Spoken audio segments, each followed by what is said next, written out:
Welcome to Satsang.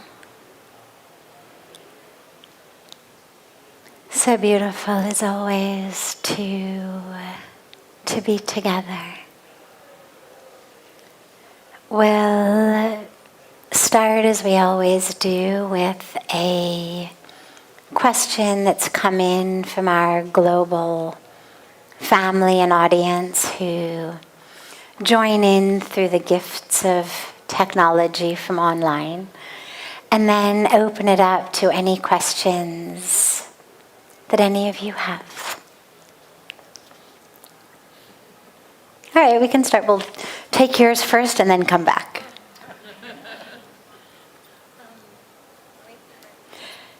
He's going to give you a mic. Yeah.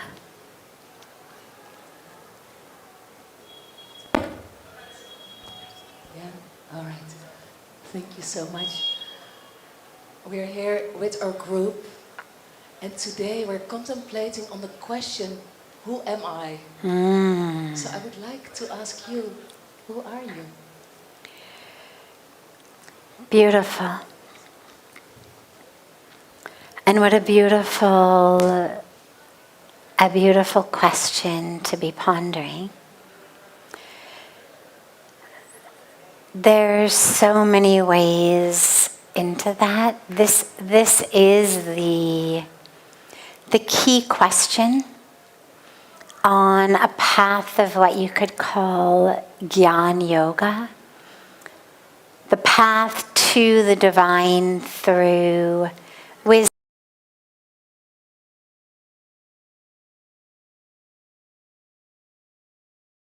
Equally beautiful, equally available, equally accessible, but just with different people's personalities and temperaments and times, different paths seem more powerful for us or more accessible for us at different times in our life. And so a path of love and devotion that I was talking about in the Arati, that's called Bhakti. The path of service, of action, karma yoga, such that every action becomes a way of getting closer to God. Path of Raja Yoga, path of just essentially meditation and prayer. And of course the path of Jnana Yoga, wisdom, understanding. And this inquiry of who am I is a core teaching of this Jnana Yoga path. And of course, the dilemma is, especially for those of us from the West, who have been very kind of academically indoctrinated, is we do all of our answering from our minds, from our brains. And half the time we're answering the question before the questioner even finishes asking it. Like we're already in what we're going to say before somebody even finishes. And this isn't even true only with questions. You know, you're in a conversation, somebody's saying something. And rather than actually listening and taking in what they're saying, if you watch yourself, you'll notice you're already planning what you're going to say.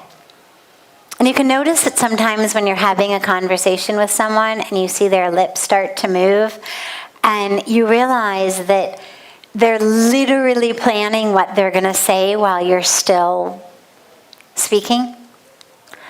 And of course, it's not only for those of us from the West. From what I've seen, people from Eastern traditions, especially traditional Eastern traditions, tend to be a bit more comfortable in just sitting with the question than necessarily having the answer. More comfortable in sitting in silence. Whereas we tend to just want to have a quick answer. And this is a question that actually, it's the question that's powerful, not the answer. And so if when you ask the question, you let your mind do what it always does, which is start to give answers, you actually miss the possibility of the question. It's the asking of, who am I? Who am I?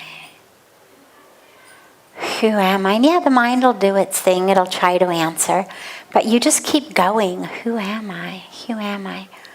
Until the part of the mind that thinks it's got an answer eventually becomes quiet, because it's spewed out every answer it can think of, or every answer it's read or heard.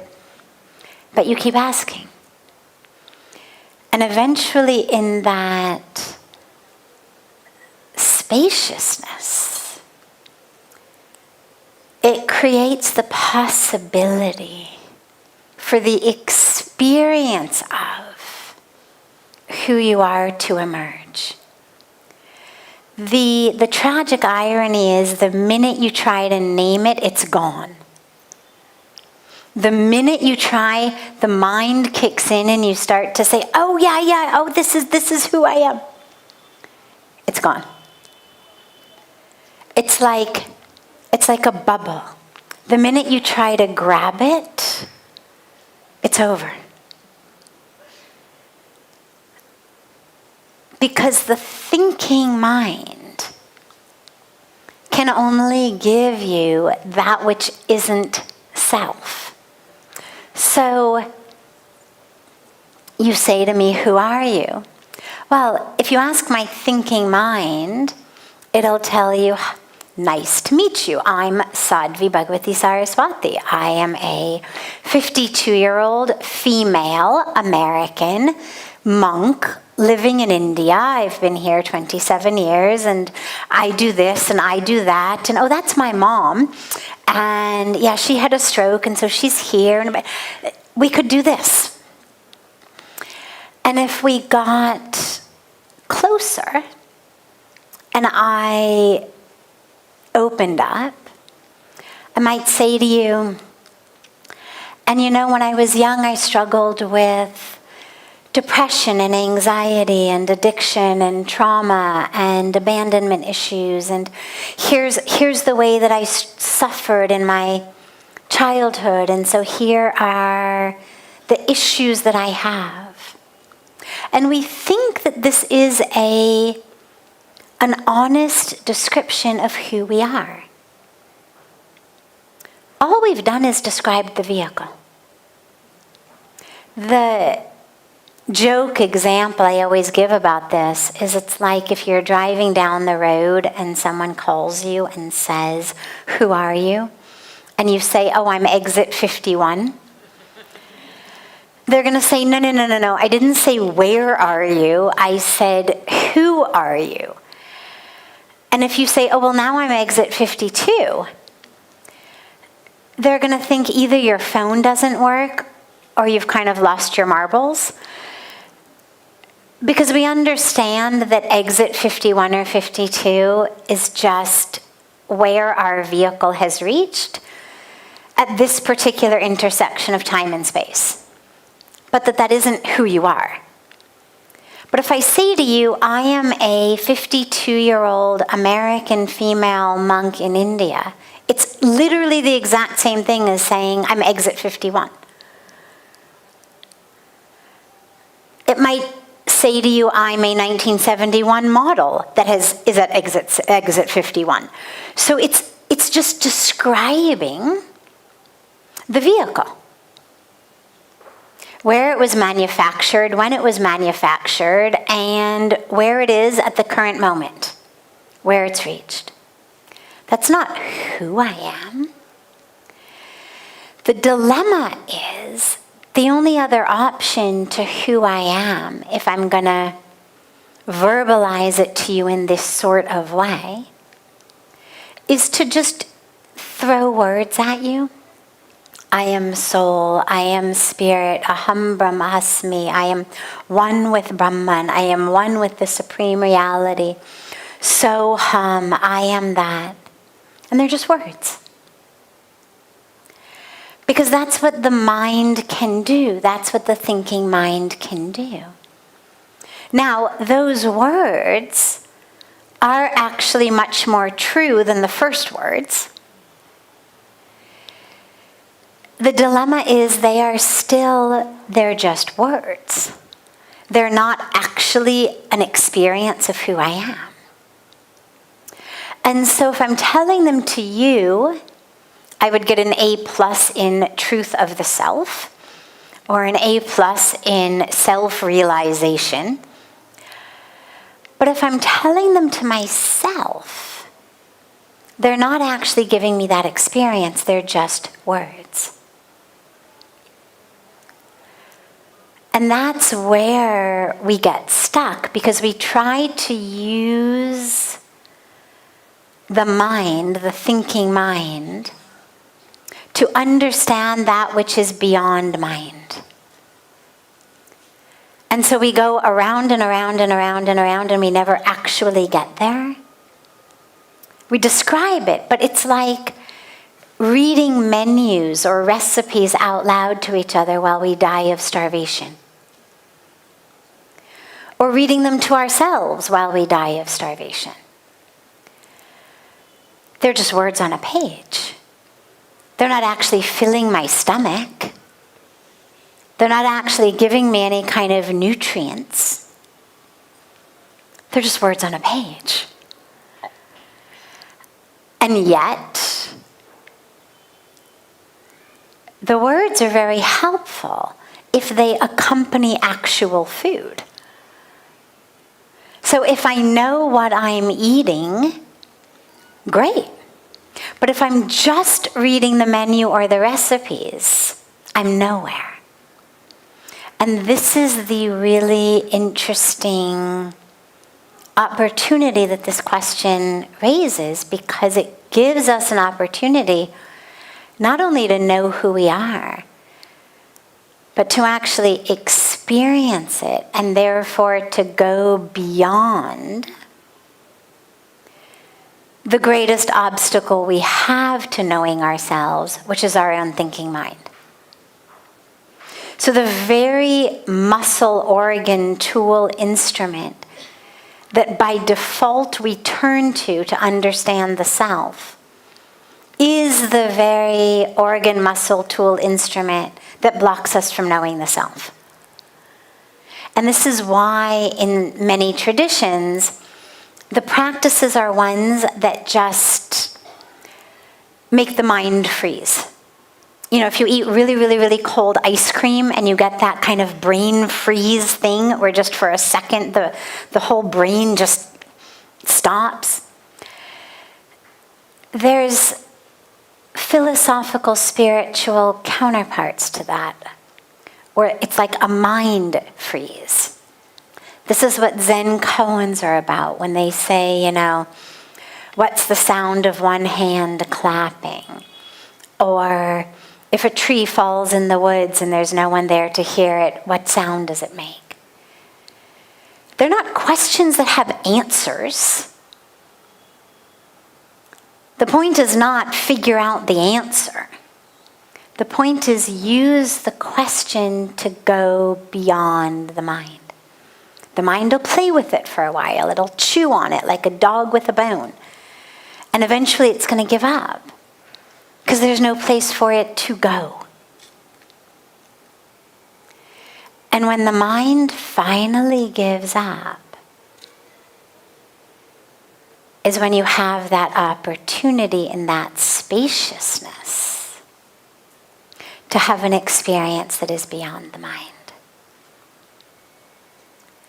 The other way in, same topic, but just going in from the opposite side, is the practice of neti neti, which is a beautiful meditation in which instead of saying, "Who am I?"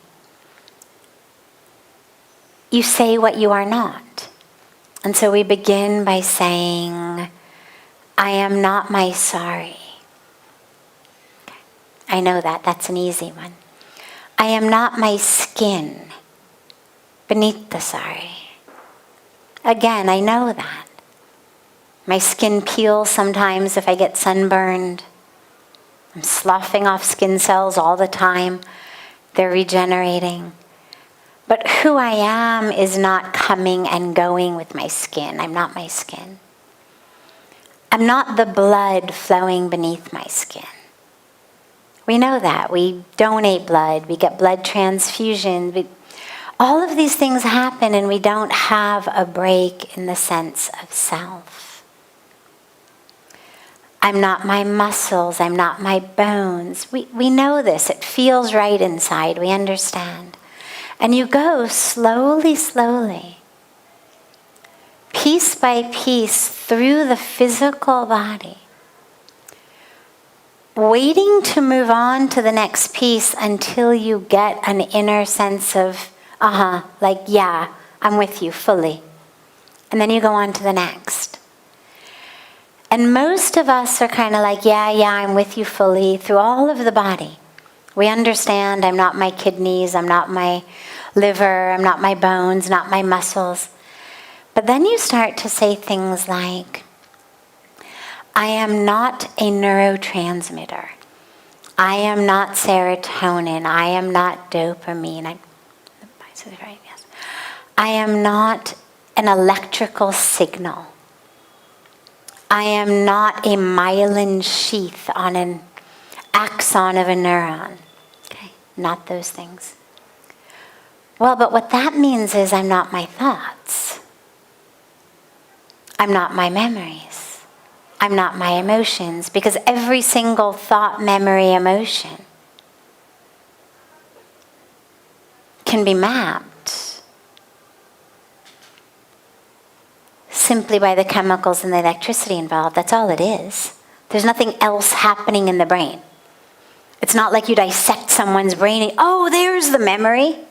Oh, there's her depression if I could just, surgically remove it. It doesn't exist like that. It's patterns of activity, chemicals, electricity. That's all it is. There is nothing else in the brain. It's chemicals, it's electricity, and it's the actual neurons and glial cells.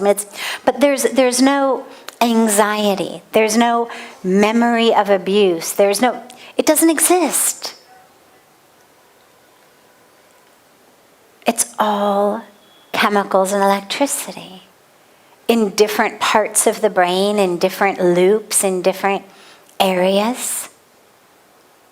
So the moment we recognize, well, I'm not the chemicals and I'm not the electricity, I'm not the neurons that the electricity is running along or that's secreting the neurotransmitters, well, then I'm not my thoughts. I'm not my memories. I'm not my emotions. And you just go. And you get to the same spot, that same place where there's nothing left to say, I am not. And that's the goal, to get to that space. Because in that space, the opportunity to understand who you are emerges. But it's experiential, it's not semantic. It's not going to come to you in a paragraph with a topic sentence that you can then, post on social media of when I discovered myself.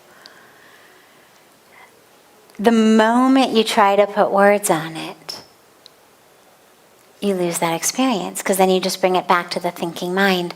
And all the thinking mind can do is think about something which is separate from it. It can't think about self. It can't look inward. It can only look outward. So everything the mind is going to tell you you are is going to be the outer part. So I'm very glad to know that you're doing the journey inward. Wonderful. You're in exactly the right place. Beautiful. Other questions?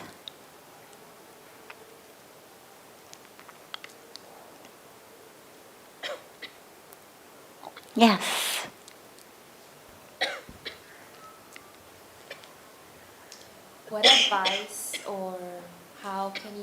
someone when they've recently lost a partner?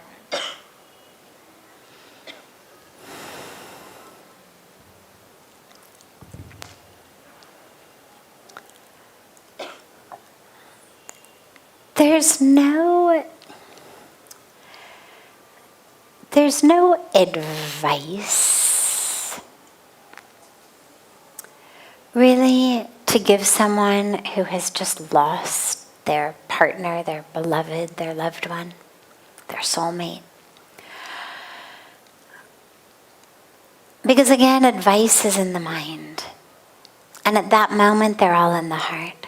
And that's exactly where they should be.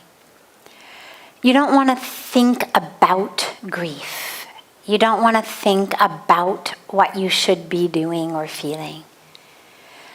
That's the time to just feel exactly what you feel and to just allow yourself. Advice tends to be around the shoulds, what I should be doing. And so the implication with advice is that whatever you're doing is not right and you should be doing something differently.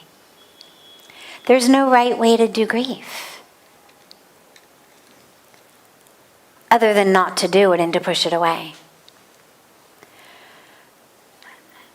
And so I would really hesitate to try to advise someone in the early stages of grief other than simply to say, however you do this is exactly right. Because there's no right way and there's no wrong way. And don't compare yourself to how someone else grieved. Don't judge yourself. And just allow. The only thing you don't want to do is stuff it down. Because it doesn't actually go anywhere. It just festers. But you also don't want to get wrapped up in the story of the grief.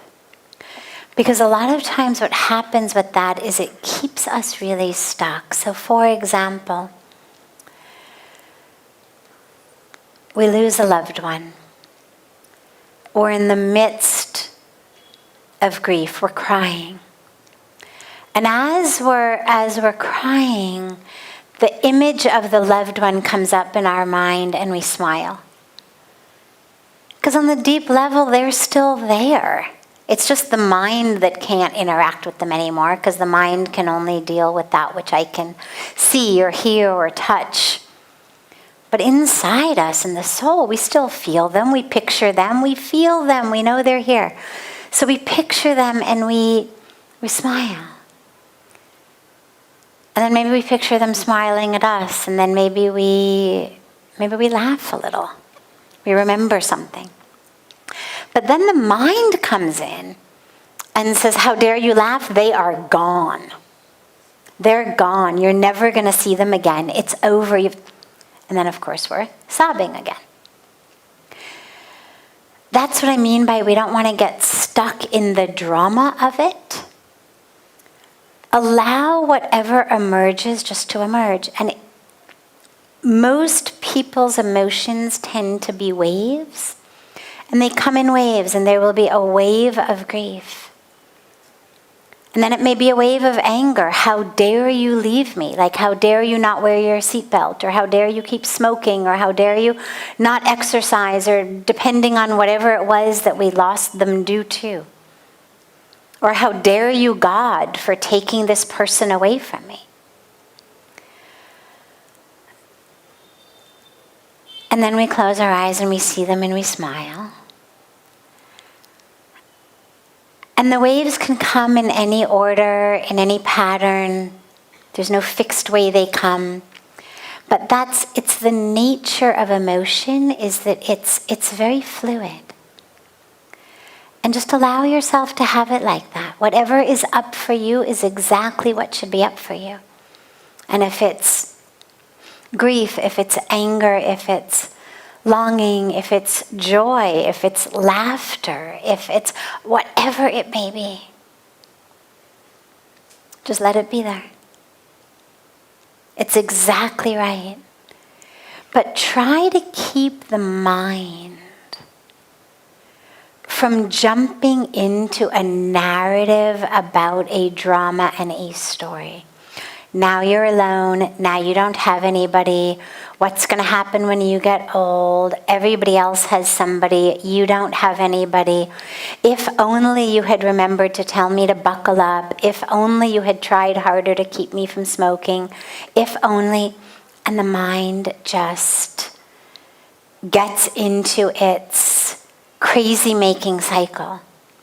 And not only does it harm us deeply on every level, but it actually keeps us from properly grieving.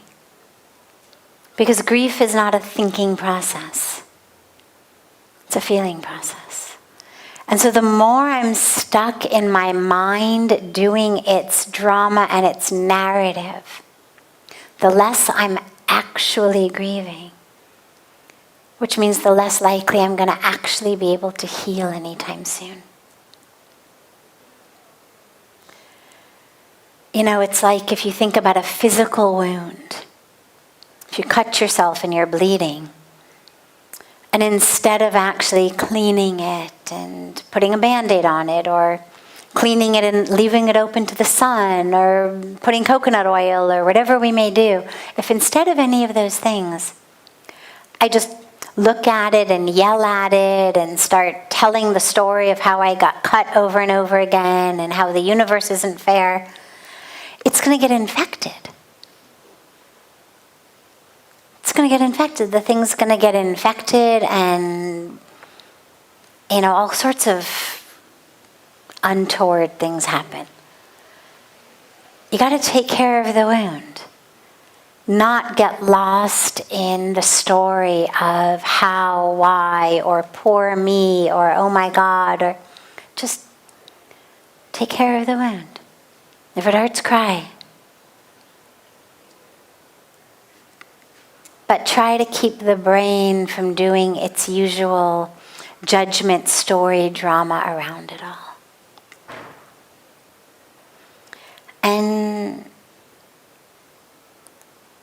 be with God in whatever way you can, whatever way feels right to you. It may be in a place of worship. It may be in nature. It may be on the banks of Ganga, on the banks of an ocean. It may be anywhere.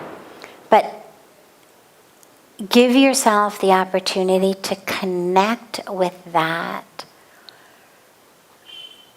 which is an eternal force. An eternal force. An individual wave crashes and ends, but the ocean is infinite and eternal. So allow yourself to spend some time in that. Sunrises, sunsets, the stars in the night sky, that which pulls us out of my individual story right here on planet Earth at this moment, this intersection of time and space, this scene and this act of the drama that is my life.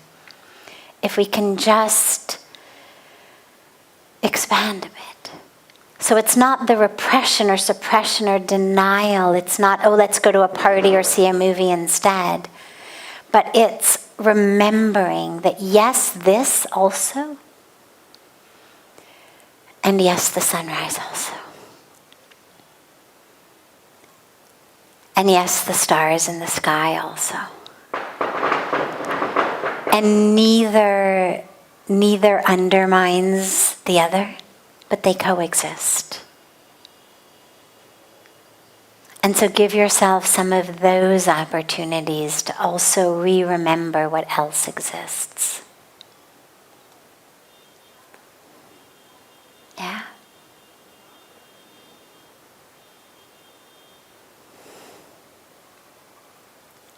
Other questions? Yes.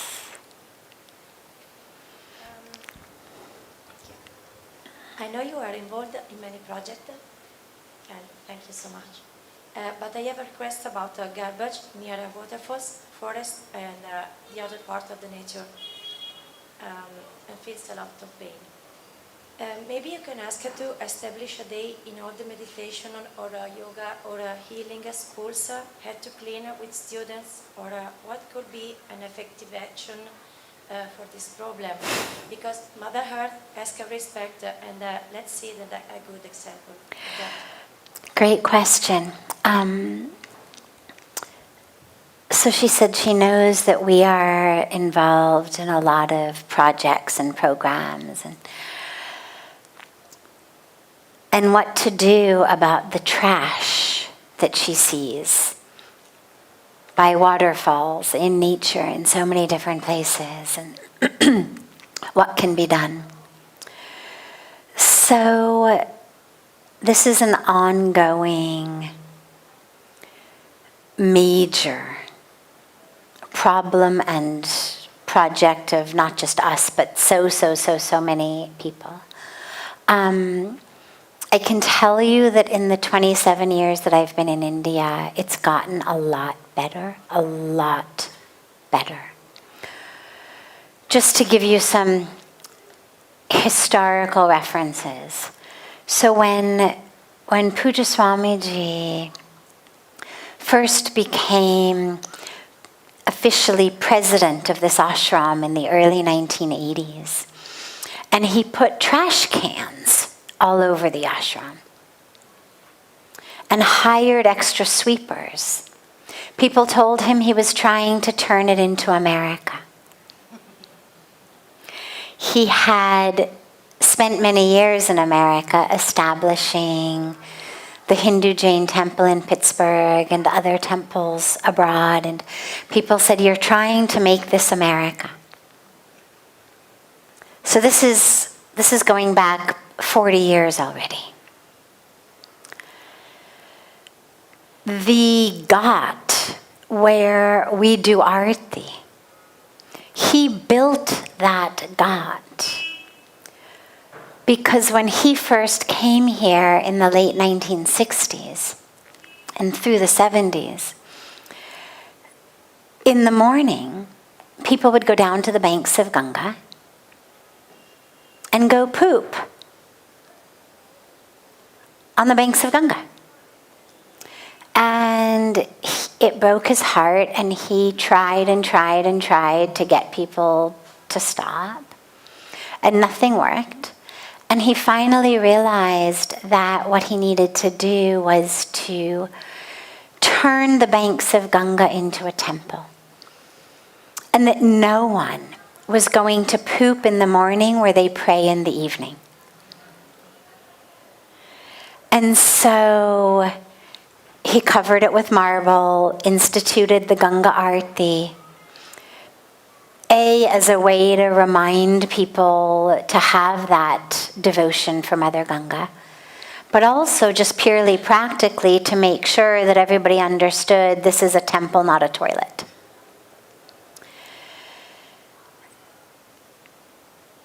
We have done innumerable different projects, and I don't mean individual cleanups, but I mean major actual projects around cleanup over the last many decades. And each of them has been very successful in its own way. Here are the dilemmas that currently exist.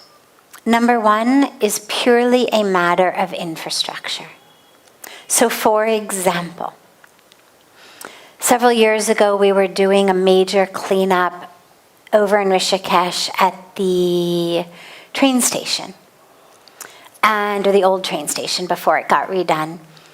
Spent the whole day cleaning up, but did it in such a way that the waste was all segregated, glass and plastics and, because theoretically up in Dehradun there are different recycling possibilities, and that the municipal people who were coming to take away all of this waste were going to be taking care of it in an appropriate way. So we spent all day long bagging things up into different bags. Your waste, your compost, your glass, your plastics, okay. End of the day, we had a team, maybe 50, 80 people were there cleaning. End of the day, the trash collectors come, and before our very eyes, they pick up the bags of trash and they dump them all into the back of the truck, emptying them all, each one right on top of each other, into the back of the truck. And we all went. So there's a major issue with simple infrastructure, actual recycling plants. So you can segregate your trash cans, but there isn't actually a proper place for that segregated waste to go. So the level of infrastructure has not yet gotten to where it needs to be. It's much, much, much better than it used to be, but it still has a long way to go. Then you have issues of, okay, let's say, for example, that we do big cleanups at the waterfall, and we run them on the banks of Ganga all the time. The dilemma becomes where that trash goes. And so currently it goes into trash dumps that become like trash mountains. And then what they do is they burn it, which just creates toxic air pollution. So all you've done is you've turned ground pollution into air pollution. We are currently in talks with a good friend of mine who's a beautiful, what she calls, serial entrepreneur in America. And her latest company and their invention is mushrooms that eat waste. And I'm not going to say too much, only because I'm not exactly sure like how much of actually what they do is sort of still company secrets and how much is common knowledge. So, but the point is that there's all of this great research that mushrooms actually can eat waste. And so they're developing products around that and are going to be hopefully coming here next month or the month after to do a big test in our Rishikesh landfill to see what can be done. The other issue is education. So when we started the Clean Ganga program that we've been doing for decades and decades, the first piece, of course, was just don't throw trash in Ganga. And this is something that almost every night on very, very regular bases, we raise our arms and pledge together on the banks of Ganga in Aarti that we will not pollute the river, we will not use single-use plastics, we will not let other people pollute the river. And we get the many hundreds to many thousands of people who are joining us in the Aarti to raise their hands and take such a pledge. And not only in our Aarti, but in every big, massive event. We lead these sorts of pledges of let's raise our hands together and take a pledge. We will not pollute the rivers. We will plant trees. We will not use single-use plastic. We will be conscious citizens on planet Earth and, protect our water and etc. When we first started the Don't Pollute Ganga messaging, it was very interesting because people were really insulted. And India actually has a law that says that you are not allowed to insult anyone's religious sensibilities. And people were really insulted, and people said, that really insults me. How dare you talk about Ganga as polluted, as trash is flowing by? Because, see, Ganga is the goddess. Ganga is the mother goddess. The river is just her form. But using adjectives like dirty or polluted to describe the mother goddess is sacrilege. And you would see people would come and they'd buy flowers to offer Ganga with their love and their devotion. And then they'd offer the plastic bag that the flowers came in to her as well. Or you would go on the boat across the river and people would be doing arti to her with incense sticks, and then they would throw the box that the incense came in into the river. And it was too simplistic to say they don't care, because if they didn't care, they wouldn't be wasting their money on flowers and incense for her. So clearly they care. The dilemma was this divide between the physical form of the river and the cosmic form of the mother goddess Ganga. And we had to shift all of our messaging when we realized this. I mean, we knew obviously that there was two different things. We hadn't realized that was this obstacle. And so we shifted our messaging to talk about, I still remember, I think it was the Kumbh Mela of 2000, I think it was 1. But I mean, like, I vividly remember we were in Prayagraj in Allahabad, and a big, massive program, and it was the first time that we really had recognized this. And so we started talking and saying, Mother Ganga, the goddess, is unpollutable, untaintable, undefilable. And her form, this water she comes in, these molecules of H2O, are actually the water that your sisters and brothers living downstream drink. They are getting sick and dying. You need to keep Ganga clean for them. She is untouchable, unpollutable. But they need this water to be clean because they're getting sick and dying. And to just shift the messaging. So there's a lot of facets that are part of the problem. And the idea of education, I mean, people think Ganga is the purifier. Like Ganga has just cleaned me of lifetimes of sins. I might have been a mass murderer in a past life, and Ganga has just cleaned me of all of that. And you're telling me that a plastic bag has polluted her? Like, you are now the one who is sacrilegious, not me. And so you have to overcome that. The whole different way of understanding. So it's a lot. All I can say is that work is on, but I will also give you a little hint as you are all here. One of the things that inspires/shames other people to pick up their waste is if you bend down and pick it up. When we first started doing cleanups, we would take all of our Rishi Kumars, the young boys in yellow, on the banks of Ganga to clean up.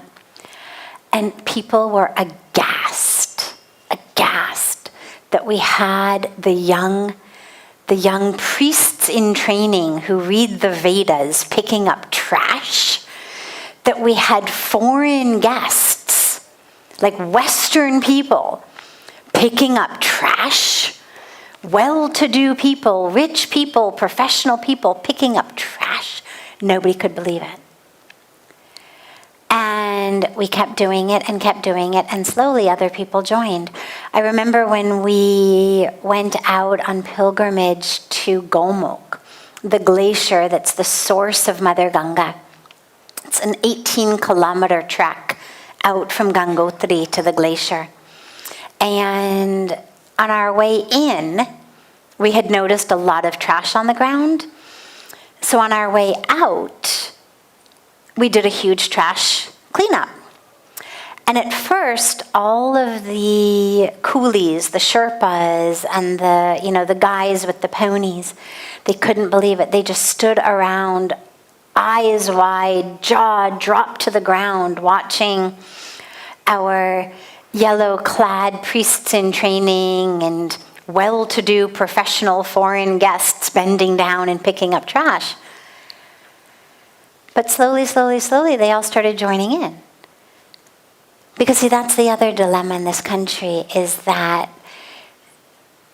cleaning trash, sweeping the street is still seen as a very low-level thing to do. I will dump it, somebody else will clean it. And so when you can shift that narrative for them, when you can bend down and pick up trash, when Pujya Swamiji bends down and picks up trash, it scrambles people's brains and their understanding. And a lot of times it scrambles it enough and shakes it up enough that they actually start bending down and picking up trash too. And the minute that people start actually picking up trash is the minute they stop dumping trash and they stop thinking it's okay to dump trash. Because now you've changed what they see. Instead of just walking by it and seeing it as someone else's job, they see it as something that Pujya Swamiji could be picking up. Like, oh my God.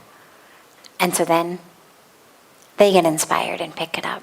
So my suggestion to you, if you really want to effect more mass movement, is the more people who see you guys picking up trash, the bigger of an impact you're going to have on how other people see trash. Yeah, it's a group effort. And anybody with any kind of trash technology, we are always open and very excited about innovative ways of getting rid of trash. Yes, last question.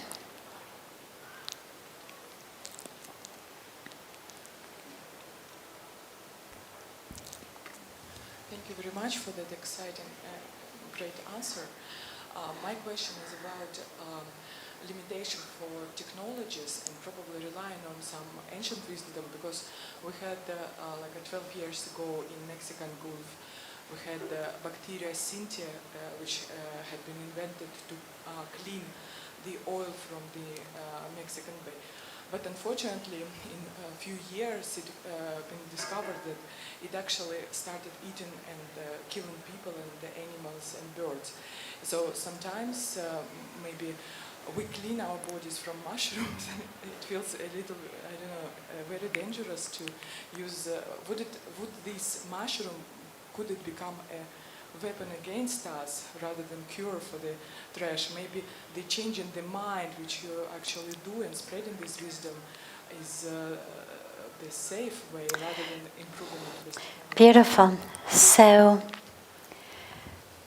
the side effects and downsides of different innovations, and this is always the problem when you're trying to treat a problem rather than prevent a problem. We see it in medicine all the time. Oh, you've got high cholesterol, now you have to take this medicine for it, but this medicine is going to have a whole bunch of other side effects. Obviously, it's a much better system to prevent having high cholesterol in the first place, so that you don't end up having to have some kind of innovative medicine that inevitably is going to have some other negative ramification. With regard to trash, though, I think it's got to be a two-pronged approach. Yes, we need the spread of this wisdom to prevent more trash from accumulating. Yes, we need people to start carrying their own water bottles, carrying bags with them wherever they go so they don't have to get plastic bags. And these are the sorts of things that we talk about all the time. Yes, we need to be planting trees. Yes, we need to be consuming less. Yes, and yes, and yes to all of that. And yet, we have mountains of trash that currently exist that are not by any natural means going to disappear for any time in the next many, many hundreds of years. And so we have no choice but to turn to innovation. But we turn to innovations that we hope will be the most eco-friendly, the safest. So for example, for a lot of people, incinerating is the best solution to trash. I don't think so. It just gives you air pollution. The technology around mushrooms doesn't worry me. I can't see in anything other than some really kind of fun science fiction horror movie. I couldn't see it turning against us in some way. And I believe it moves slowly enough and happens slowly enough that if it did turn out that there was some kind of unforeseen consequence, that they would be able to stop it in time. But it would make kind of a fun science fiction horror movie of, the mushrooms from the trash dump that kind of ended up, taking over the town. But I think you raise a really important issue, which is so much of our energy is spent on fixing problems once they exist, whereas our ancient wisdom really gives us the teachings of how to prevent it. If we lived according to Ayurveda, we would not need these medicines. If we lived according to spiritual precepts, not Hindu precepts, precepts of all religions. I mean, if you look at the teachings of the mystics, the prophets, the leaders of all of the religions, the real enlightened, beautiful, embodied masters, they're all talking the same thing. Simplicity, simplicity, simplicity. Like, it's not about what you acquire and earn, it's about what you give. I mean, there's so many beautiful teachings in all of our religions about that. So if we live by these teachings, and if you don't subscribe to organized religion, that's fine. Look at our indigenous wisdom traditions, again, across the world. They're all about living in harmony with the earth, with ourselves, with each other. So absolutely, along with some innovation to get us out of the mess we're in, we absolutely need to be focusing on that wisdom and living that wisdom. I mean, would I prefer that the richest people in the world spent their money fixing Earth than trying to figure out how to live on Mars? Yes, of course. Because, all right, that might be an interesting sounding innovation, but I agree with you. Wouldn't it make so much more sense to go back to what we have and take care of that and protect that and use our wisdom, use our abilities, use our technologies